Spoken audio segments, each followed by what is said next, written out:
Hey everyone, what's up? I'm doing a Kingdom Hearts 3 Final Battle trailer analysis. I'm a huge fan of Kingdom Hearts, and I figured I'd try this one out. Let's get started. Okay, so right here we see what looks to be Xehanort shooting his Force Lightning powers into the sky to summon Kingdom Hearts. They can take your world. And then we see him again here as Kingdom Hearts is being summoned, surrounded by what looks like copies of his Keyblades belonging to his other Seekers of Darkness. They can take your heart. And then we see him again one more time, ever so slightly towards the bottom of the heart as he's rising towards the Kingdom Hearts as it's being enveloped by darkness. Cut you loose from all you know. And then this part right here is just sad. This is showing Aqua most likely in the process of falling to darkness, becoming Norded. But if it's your fate? Now this shot I found interesting. I found it similar to the chair room or meeting room in Kingdom Hearts 2 where Organization 13 all gathered. Because if you look at this image right here, you'll see that they're fairly similar, and I'm assuming the seating arrangements are going to be similar as well. Then every step forward will always be a step closer to home.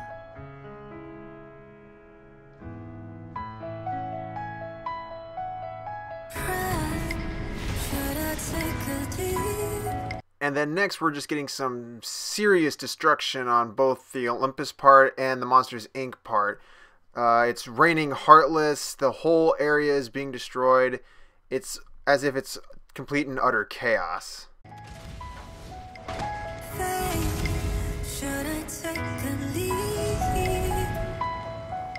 And then right here we've got a scene that just absolutely hurts your childhood. We got Buzz being consumed by darkness. I have no idea what could possibly lead to this. I'm guessing it has something to do with young Xehanort because he seems to be the organization member assigned to this world.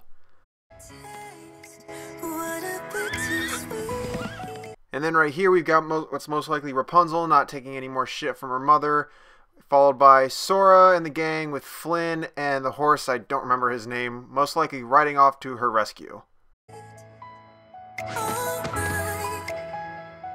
And then we got Sora here in the 100-acre woods with, thankfully, no danger, only happiness, followed along with the few additional characters than we got in Kingdom Hearts 2.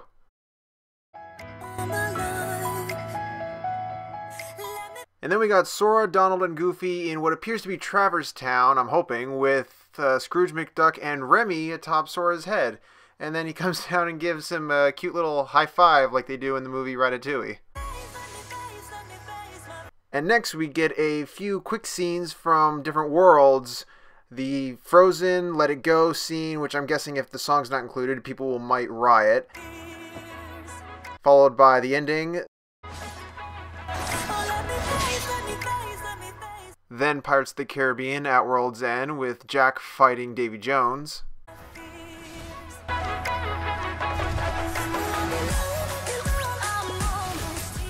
Then we get a quick little scene of Sora fighting the evil Baymax, followed by the Stitch summon, which looks really cool and seems to do a lot of damage. And then we got the part of the trailer that everyone is probably losing their minds over, the fact that you can play as Riku, and you're in most likely the realm of darkness fighting the Heartless Tower that you fought in 0.2.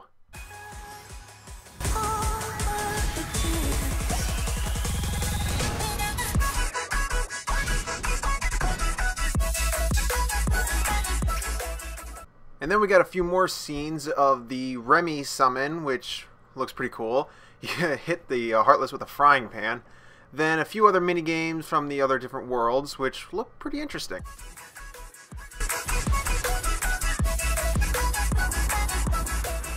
And then next we get what is probably one of the cooler designs of a Heartless, followed by a underwater battle with another Heartless boss that looks equally as interesting.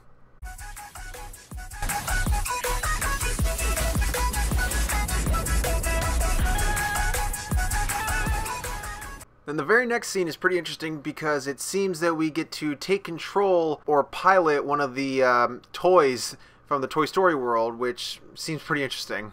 And then we got a boss battle with Davy Jones, and god damn, look at all those health bars that he has. This is going to be a pretty tough boss fight.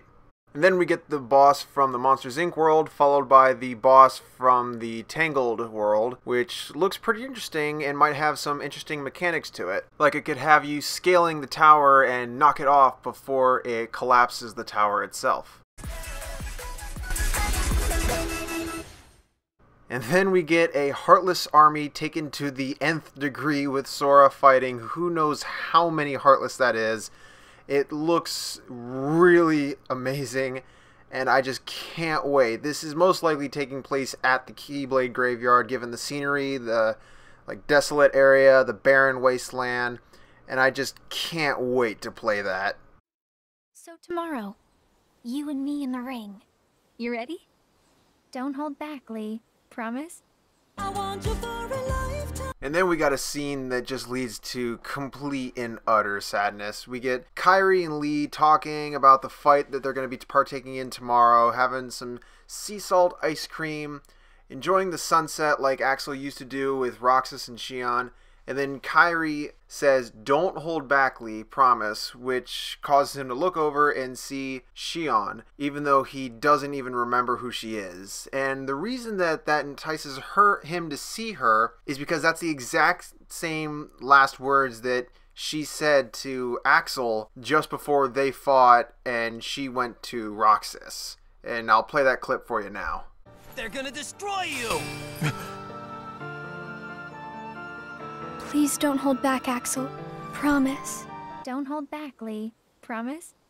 Just a really emotional scene altogether, and I also have a feeling that Kairi saying that to Lee and then him seeing Xion also caused him to shed that tear we saw in an earlier trailer because he's starting to remember Xion. Wait! Find the hearts joined to yours. And then we get a scene of Sora in the Toy Story world charging at what I'm assuming is young Xehanort, probably trying to finish him off when he disappears saying, "Find the hearts joined to yours."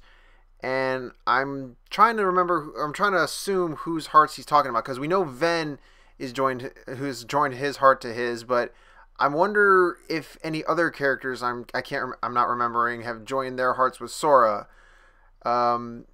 But it seems like it's more of like a advice rather than a warning. So I'm curious to see how that unfolds.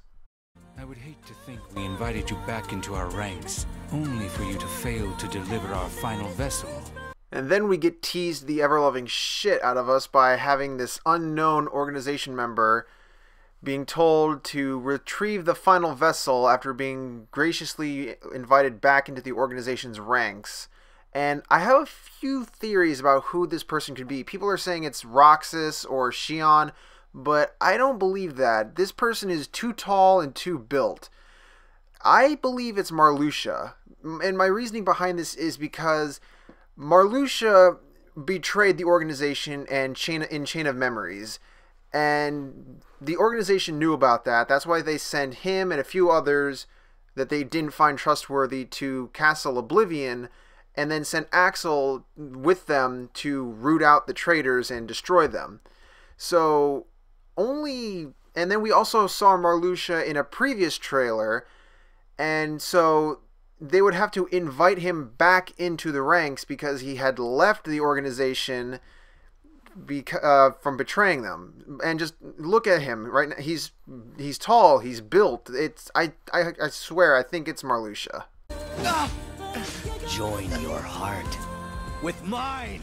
And then we get Sora squaring off against Vanitas, and he just slaps Sora's Keyblade right out of his hands. I mean, come on, Sora, what the hell are you even doing? But I do believe that it's more along the line of like Ven's heart resonating with Vanitas, which is why Sora got his Keyblade slapped out of his hand. I mean, if you pay attention at Sora's like eyes, as it kind of shows Ventus's like figure overshadowing his, you see his eyes are like lazy, as if he's in a trance, which I believe is why Sora kind of looked the way, like acted the way he did. Just where are we supposed to be looking? A Keyblade war is upon us. And then we got Pete and Maleficent here looking for something, while Maleficent talks about the Keyblade War, and I believe the thing that they're looking for is that black box that Luxord was talking about in a previous trailer, because I think that box is going to come into play somehow. I just don't know what or how. Haven't you already learned how to restore someone's heart after it's been lost? And then we got Sora in this little clear, like, dream world, I want to say, talking to this Chirithy, who says, haven't you already unlocked the power to awaken someone's heart when they've lost it? Which, I have two theories about this place.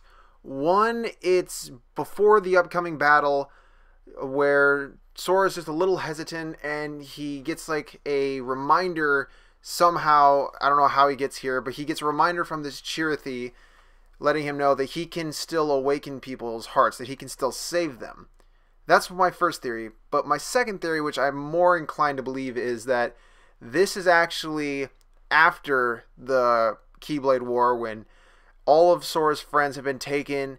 He's the only one left. He has no faith in himself whatsoever. He thinks it's hopeless.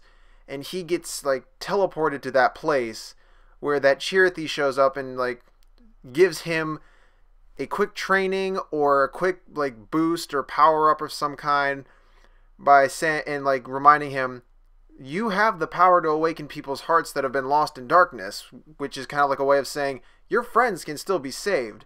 So I think that that's the more likely option than my first one. But let me know what you guys think. In time, I awakened to a new purpose. Kyrie's right. We're all in this together, Sora.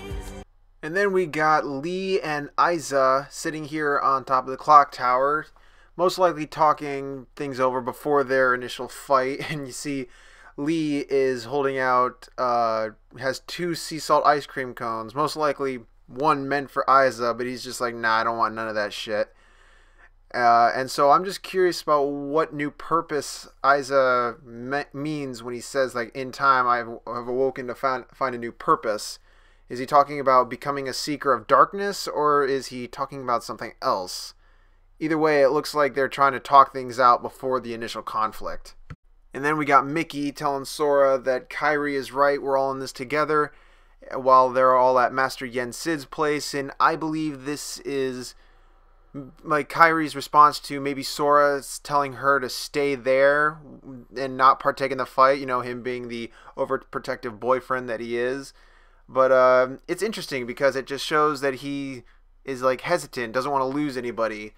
But Kyrie's just like, no, I'm going to fight. I'm not going to let you guys protect me anymore. So it'll be interesting to see how that scene plays out.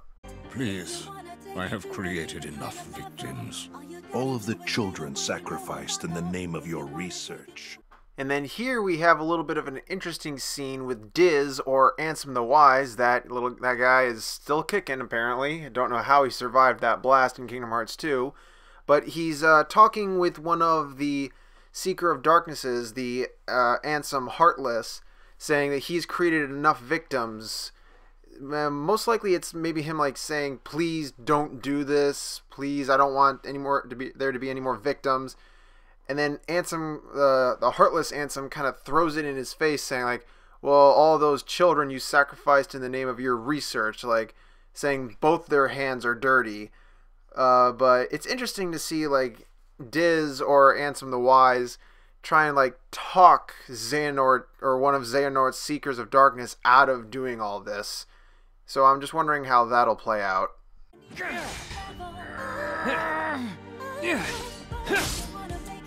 And then, speaking of the Ansem Heartless, the very next scene we get is him getting a front row seat at Riku and either Dadariku or Repliku having a complete brawl. Like, they're going one-on-one. I'm curious to see as to, like, when in the story this is. Because it clearly looks like it's the Keyblade Graveyard. But at the same time, Ansem's Heartless is wearing, like, his normal clothes. He's not wearing the organization robe. So I'm curious as to when this might be, but I'm really hoping that in this particular part we take control of Riku and fight either Dadaku or Repliku and just wipe the floor with him, because I'm sick and tired of seeing that little creep. There's a high price to pay for wielding such power foolishly. So what? There's no saving you. And then the next scene we get is young Master Xehanort offering a warning to Sora before walking away, saying there's a high price to pay for wielding such power foolishly. There's no saving you. Which I'm curious as to what he means by that, because it's been told that Sora was not the original intender for the Keyblade. He was simply next to be chosen because Riku had fallen to darkness before he was chosen. So I'm wondering if there's like a burden placing on Sora from constantly using the Keyblade when he's not the chosen one to use it. I'm wondering if that's just an empty threat just to scare Sora, or if there's some meaning behind it.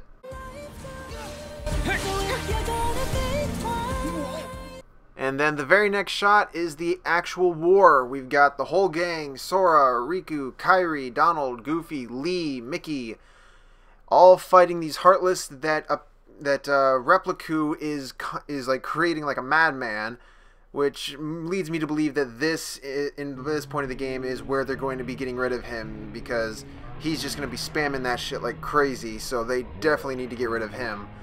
But I'm looking forward to seeing that, because my boy Lee is finally going to get in on the action using his Keyblade, so I'm excited to see that. Are you? And then the next scene just shows it's going all downhill from there. We got Lee asking, "Who are you?" And that person that points the Keyblade at him, I am 100% positive is Xion.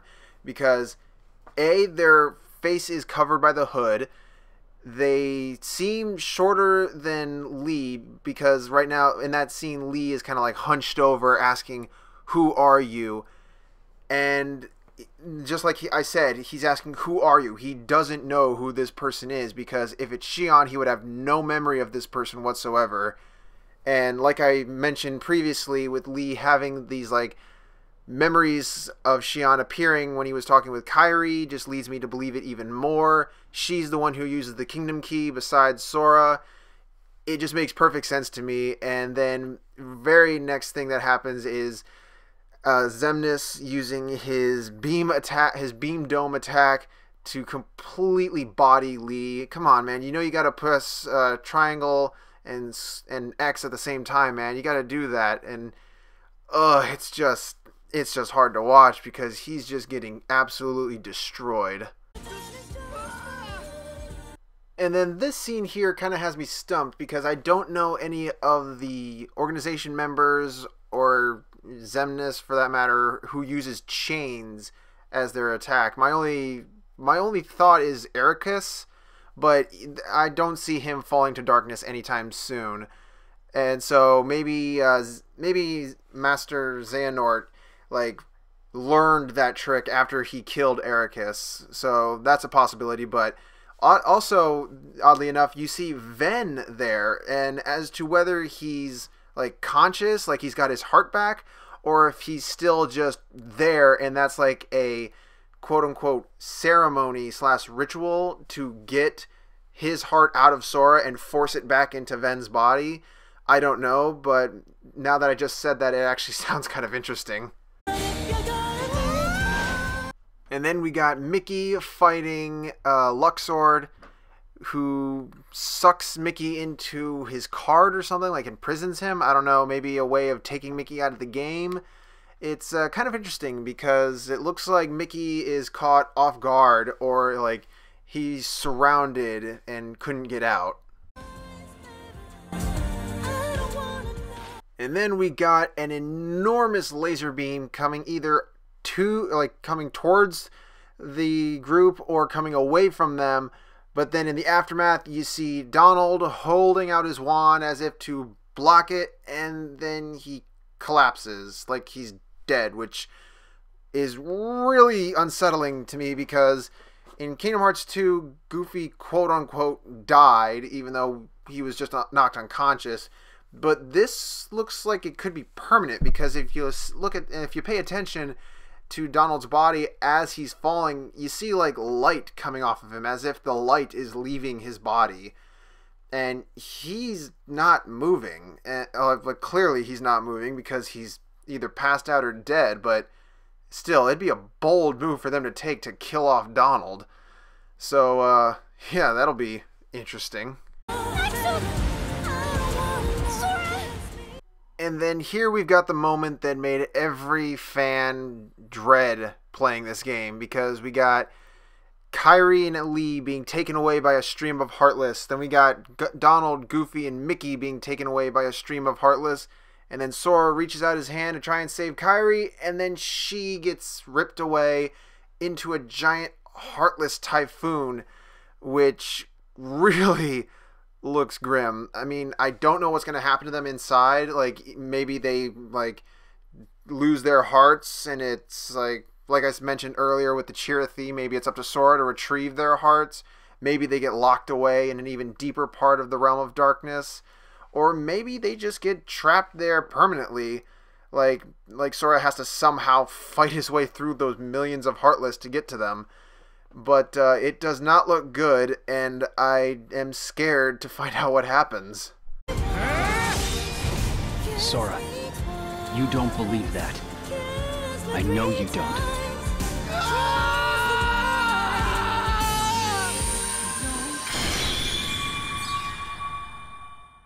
And then we get one of the most terrifying images ever. We got Riku taking on an attack that is like wave upon wave of Heartless trying to break through his one line of defense. And it's not looking good, because this is where people are believing that he might die, because he's saying, Sora, you don't believe that. I know you don't. That's most likely in response to Xehanort saying like taunting Sora, saying, your friends are gone, it's all your fault, what can you do now? So that might be like what causes Sora to look so defeated. And then Riku will say, you don't believe that, I know you don't. He might give him a few more words of encouragement, and then his line of defense might break and he dies, which causes Sora to let out that gut-wrenching scream. So that, and honestly, that scream that's very good. That's a very good job. Props to the voice actor. I can't remember his name right now, but props to him for making that so believable and so gut-wrenching. So, yeah, that is like the all-time low for the heroes in this part of the trailer. Once a seat of power for all Keyblade wielders, here I and my other selves can be one. In Scala et Caelum. And then we get one last interesting shot before the trailer ends. We got what I'm assuming are the 13 Seekers of Darkness in new attire, all rising in a circle in Scala et Caelum, which is Latin for Stairway to Heaven, or Cable Town, as people are also calling this. And this is an entirely new world. This is, I believe, the world from the mobile game that Kingdom Hearts had, which was solely based around the Keyblade War. And this looks to be the final destination. You see Sora at the very end, like, looked shocked or something. Like, this is maybe, if my theories previously hold true, this is going to be the place, like, Sora wakes up after he's done in the dreamlike world with that Chirithy, and he's geared, he's got his motivation back, he's back in the fight, he's ready to do this, and he might have 13 bosses to fight through in order to save his friends. Like, I'm theorizing that there's going to be 6 like pathways that he has to go to, and there's going to be 2 Seekers of Darkness per room that he has to fight. And when he gets to the room, he's going to free one of his friends, assuming none of them are dead, hopefully. And he's going to free him. They fight the 2 Seekers of Darkness, maybe defeat them, and then move on to the next room and repeat the process until just Xehanort is left. And that is how the game might reach its conclusion, with them fighting him in Cable Town. People are also theorizing that this is like the Scala ad Caelum Stairway to Heaven means that this is actually the world of Kingdom Hearts. Like, this is Kingdom Hearts in itself. Because he said, once a seat of power for all Keyblade wielders.